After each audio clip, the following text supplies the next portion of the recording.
প্রযুক্তি মন্ত্রণালয়ের মাননীয় প্রতিমন্ত্রী।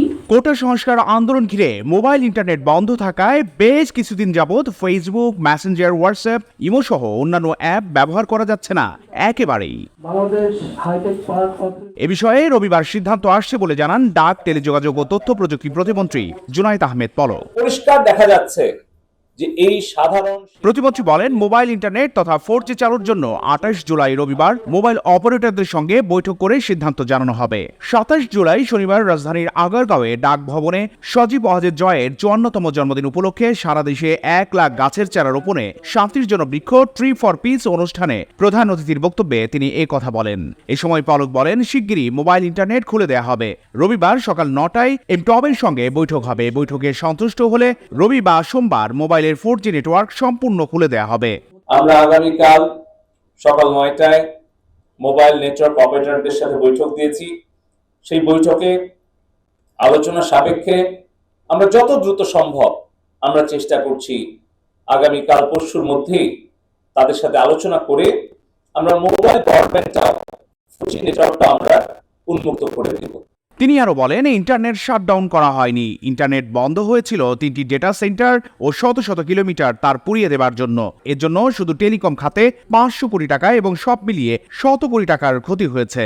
যেই মহাখালীতে 3টা ডেটা সেন্টারে আমাদের ইন্টারনেট সার্ভিস প্রোভাইডারদের 70% ডেটা এবং সিস্টেম সেখানে হোস্ট করা, সংরক্ষণ করা।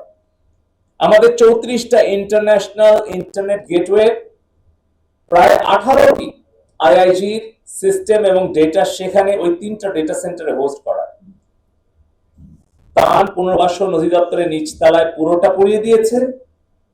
তার পার্শ্ববর্তী আরেকটা ডেটা সেন্টার সেটি আংশিক পুড়িয়ে দিয়েছে এবং 3টা ডেটা সেন্টারে যে ইন্টারনেট যে কানেকশন সেই ফাইবার অপটিক্যাল কেবলগুলো রিডান্ডেন্সি সহ পুড়িয়ে দিয়েছে।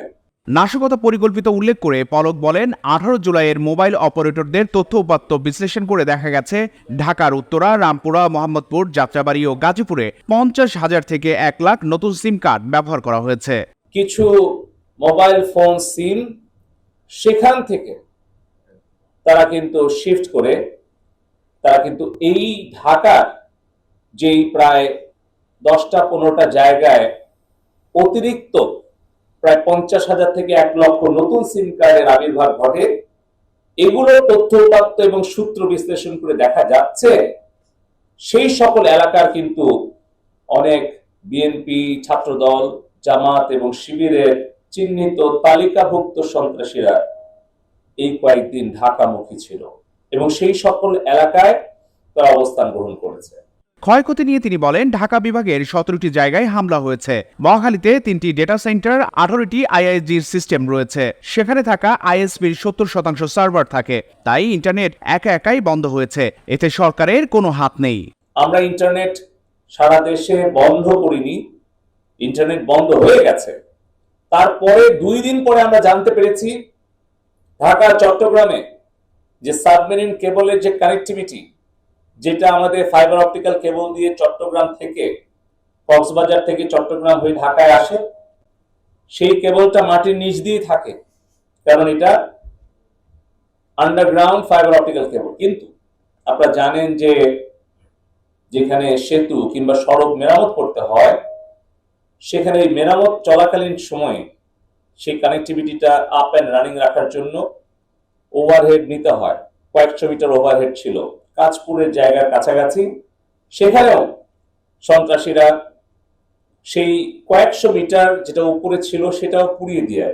সাধারণ শিক্ষার্থীদের কোটা সংস্কার আন্দোলন ঘিরে সহিংসতার জেরে গত 17 জুলাই থেকে সারা দেশে মোবাইল ইন্টারনেট তথা 4G প্রায় পুরোপুরি বন্ধ করে দেওয়া হয়। এর আগে 16 জুলাই মঙ্গলবার সন্ধ্যায় আংশিকভাবে বিভিন্ন স্পটে মোবাইল ইন্টারনেট বন্ধ করে দেওয়া হয়। এর 5 দিন পর গত মঙ্গলবার রাত থেকে গুরুত্বের ভিত্তিতে সীমিত আকারে ব্রডব্যান্ড ইন্টারনেট চালু করা হয়। এই বাংলা, ঢাকা। এইটা আপনি ভুল করছেন, এটা শাস্তি হচ্ছে আপনি 10টা গাছ লাগাবেন 10 দিনের মধ্যে, ঠিক আছে?